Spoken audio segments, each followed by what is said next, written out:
Estamos a 1.000 metros, mais ou menos, acima do nível do mar. Dois panoramas diversos se desenrolam. De um lado é a natureza selvagem da serra.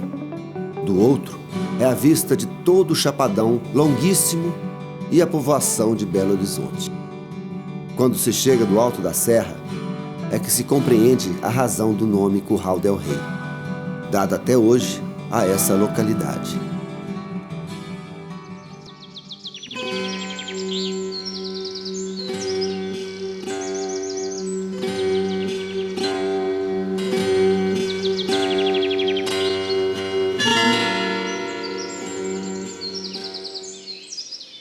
A história de Belo Horizonte começa em 1701, quando o bandeirante João Leite da Silva Ortiz se instala nas imediações, funda a Fazenda do Cercado. Aos poucos, surge uma casa aqui, outra ali, até que em 1750 já existe um arraial, conhecido por Curral del Rei. Aqui o dia passava preguiçosamente. E assim, entre um domingo e outro, que em 1889, nós, os curralenses, soubemos que o país não era mais governado por um rei. O Brasil agora era uma república. É com muita honra que, na condição de presidente do Clube dos Republicanos, abro esta reunião solene.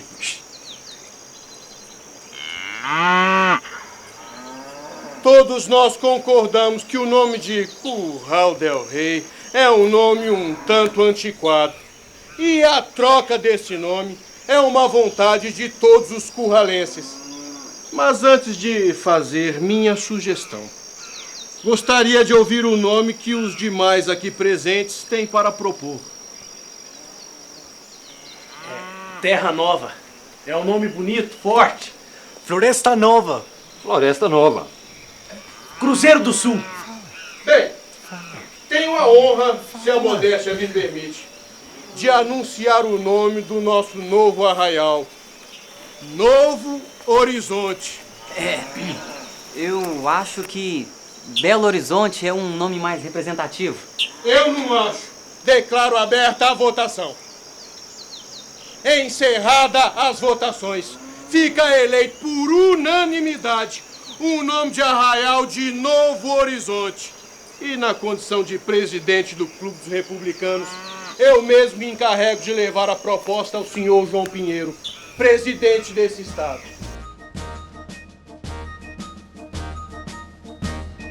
O trono cai. Viva a República!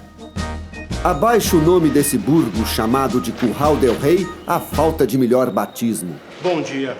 Vim falar... Ele não está. Mas os cavalos do carro do presidente estão sendo lavados no pátio. Ele está, mas não está. Quer dizer, ele está em reunião com os secretários. Não tem nenhum outro cavalo na porta. O senhor, ele está ocupado. Pois diga a ele que é o Coronel Vaz de Melo, juiz de paz da comarca de Sabará e presidente do Clube dos Republicanos do Arraial do Curral del Rei. Tá bom, vou falar.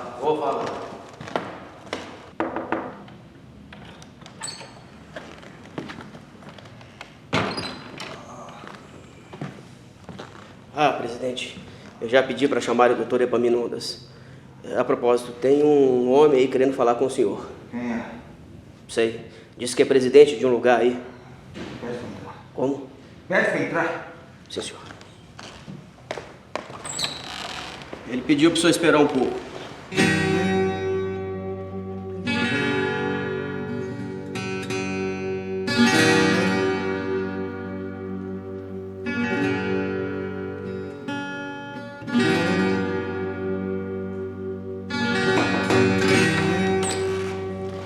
Posso mandar entrar, senhor? Com licença, presidente. Sou o Coronel Vaz de Melo, juiz de paz da comarca de Sabará e presidente do Clube dos Republicanos do Arraial do Curral del Rei. Este nome tá dando uma dor de cabeça. É o meu dente. Desculpe, presidente. Faz um chá de cravo da Índia. Lá no Arraial tem uma benzedeira. Já chamaram o doutor? Claro, crendices populares. Mas o fato É que ninguém mais quer um nome que lembre rei e curral ainda por cima. Qual nome você me sugere? Novo Horizonte. Não gostou do nome, presidente? É o meu dente. Qual outro nome você me sugere? Nova Floresta. Não. Terra Nova. Não. Cruzeiro do Sul. Santa Cruz. E Belo Horizonte. Esse, Belo Horizonte. Mas Novo Horizonte? Não é representativo. E já que concordamos que a República trará um Belo Horizonte para esse país, fica definido o nome do arraial. Belo Horizonte. Passar bem. A mala.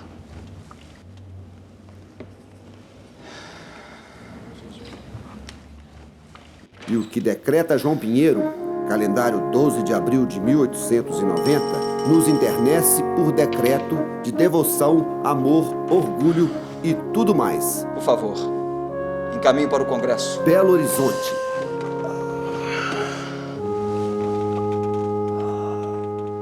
Ouro Preto representava todo o passado colonial. E nós, aqui no Curral... desculpe, perdão, por não ter me apresentado ainda, mas é que primeiro quero esclarecer algumas coisas. Eu não estive presente naquela reunião do Clube dos Republicanos para escolher o nome do arraial por duas razões. Primeiro, porque eu não queria ir. E segundo, mesmo que eu quisesse, eu não iria, porque eu tinha outras questões para tratar. O Marechal Deodoro, presidente do Brasil, me pediu uma indicação para presidente do Estado. Então, sugeri o Augusto de Lima, que morava aqui perto, em Nova Lima, e conhecia o arraial. Ele conhecia desde a infância, porque ele nasceu em Nova Lima e quando fazia os estudos em Sabará com o irmão dele, Bernardino de Lima, os dois iam pela crista da Serra do Curral para estudar e viam aquela região enorme, né, um planalto. O Marechal me incumbiu de conversar com o rapaz e me pus a caminho. E quando ele convidou Augusto de Lima teria passado um telegrama falando que aceitaria se pudesse agir com inteira liberdade. Talvez ele já estivesse pensando nessa questão da mudança da capital, que existia essa ideia já há muitos anos. Já pensando, não. Era isso que eu tinha conversado com ele. Porque seria bom, aqui pro arraial, ser capital do estado. Outras cidades também queriam. Juiz de Fora, Barbacena, Paraúna e Várzea do Marçal. Afonso Pena foi o primeiro presidente do estado eleito pelo voto e convidou um tal de Arão Reis para iniciar as pesquisas para indicar qual a melhor localidade para ser construída a capital, com coisa que precisasse. Mas tudo na vida se divide entre os que querem ganhar e os que não querem perder. O pessoal de Ouro Preto, que não queria que mudasse a capital, formou o grupo dos não mudancistas. E nós, que queríamos que mudasse, os mudancistas. Em 1893, o Congresso se reuniu em Barbacena para decidir de uma vez por todas sobre a transferência. E tudo indicava que seria Várzea do Marçal.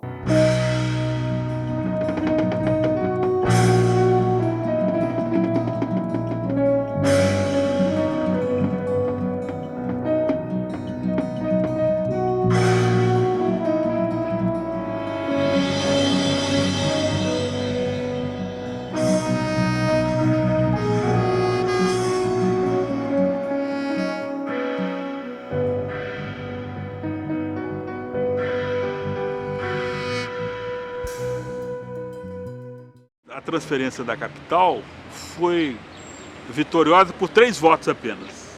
Deliberadamente, um grupo que era contra a mudança resolveu votar pela mudança e escolher a região mais improvável de se construir num prazo em 4 anos, que era aqui. A lei dizia assim: em 4 anos tem que haver a transferência da capital, senão revoga-se e fica em Ouro Preto. Então o pessoal manobrou, aprovou a lei, vai ser lá, nesse lugar, Belo Horizonte, que é longe, não há ferrovia, não há nada, aquilo está muito longe, né, de todos os caminhos que havia de transporte, etc. Então, isso vai inviabilizar a construção da cidade. O problema é que deu para construir, né? Tudo estava acontecendo conforme eu tinha planejado. Até que em 1894 foi constituída a Comissão Construtora. E em março, o Arão Reis chegou aqui. Tomei a iniciativa desta reunião como responsável pela construção da nova capital para dizer a vós, misseis, que a Comissão Construtora deseja conviver harmoniosamente com os moradores deste lugar. E também para pedir que não nos criem dificuldades, pelo contrário, nos auxiliem no que for preciso. Inclusive, aqui neste arraial, temos dificuldades com o alojamento. Então, algumas pessoas terão que ceder as suas moradias para alguns membros da comissão e outros trabalhadores. De livre e espontânea vontade, claro. Tenho certeza de que não terei que lançar mão de meios que possam prejudicar o interesse de vós, misseis. Correto? Alguém tem alguma coisa para dizer?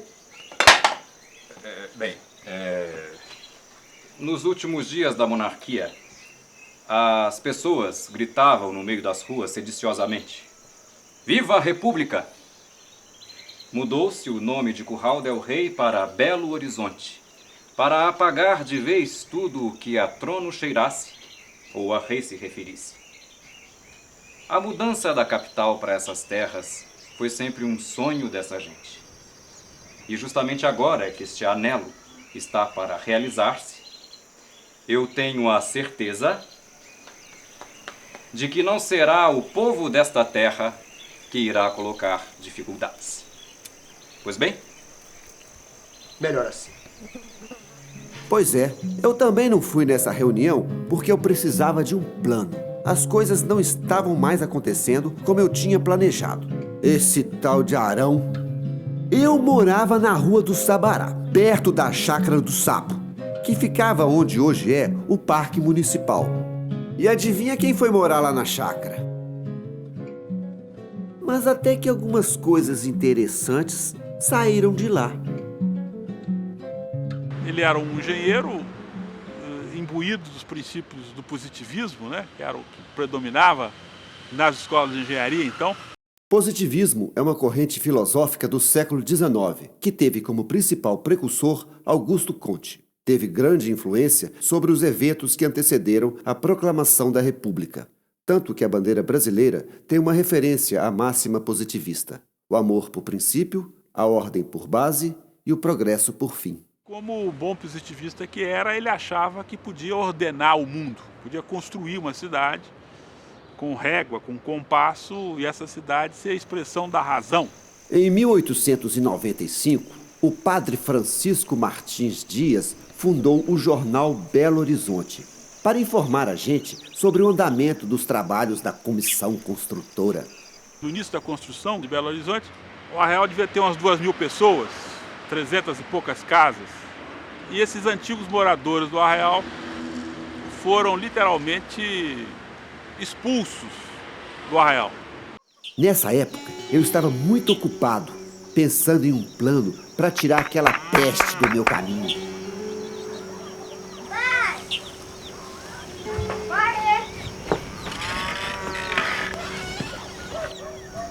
Ô, Suarão, vamos chegar. Passa pra dentro.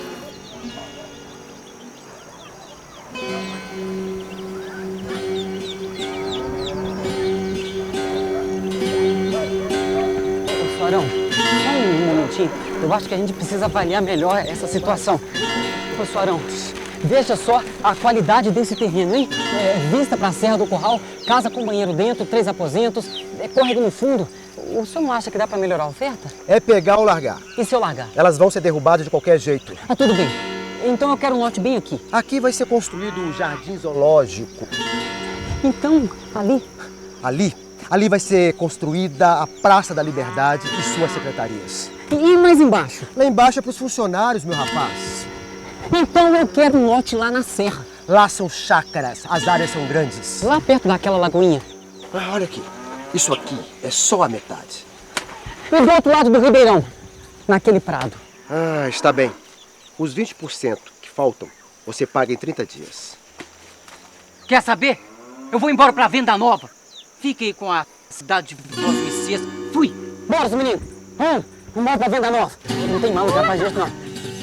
Bora! Foi por causa do Arão que o mestre Daniel foi embora. E eu nunca mais soube dele. Pelo menos deixou uma coisa muito importante: o nome de Belo Horizonte. Aliás, muita gente foi embora do Arraial. Não era isso que eu tinha planejado. E fiquei tão amolado com aquela situação que eu fui para o armazém e me excedi um pouco. Tem um padre que assistiu à construção da cidade e fala que o Arão Reis dizia que não queria que ninguém do Arraial do Curral del Rei ficasse morando aqui, que tratasse esse povo de ir se retirando. Sim, é bem verdade que por diversas vezes ouvimos a Arão dizer que não queria ninguém do Arraial dentro da área urbana, e nem na área suburbana, que tratasse essa gente de ir-se embora. Muitas pessoas o acusam de injusto e mesmo de cruel com o povo. Mas não seremos nós que faremos tal acusação. Não se deve ver o Arão Reis como uma figura, como o vilão dessa história. Não creio que seja correto falar ou pensar do Arão Reis como alguém nefasto. O Arão Reis reflete, eu acho, a mentalidade da época. Ele é convidado para criar essa cidade que tem que representar o novo regime, o regime republicano que recentemente instaurado. Nessa época, ainda haviam pessoas que achavam que podia haver uma volta da monarquia ao Brasil. Então, essa briga, essa necessidade de afirmação da República ainda era palpitante, era um assunto palpitante nesse momento. Temos na planta a Praça da República, que virou a Praça Afonso Arinos. A Avenida João Pinheiro chamava-se Avenida da Liberdade. Aí a gente chegava na Praça da Liberdade. Tinha o Palácio da Liberdade e tinha a rua que nasce atrás do palácio, que é a Levindo Lopes, que chamava-se Rua da Liberdade. Então a gente tem a Avenida da Liberdade, a Praça da Liberdade, o Palácio da Liberdade e a Rua da Liberdade. Todas essas 4 liberdades nasciam na República. Sempre me disseram que havia muitos monarquistas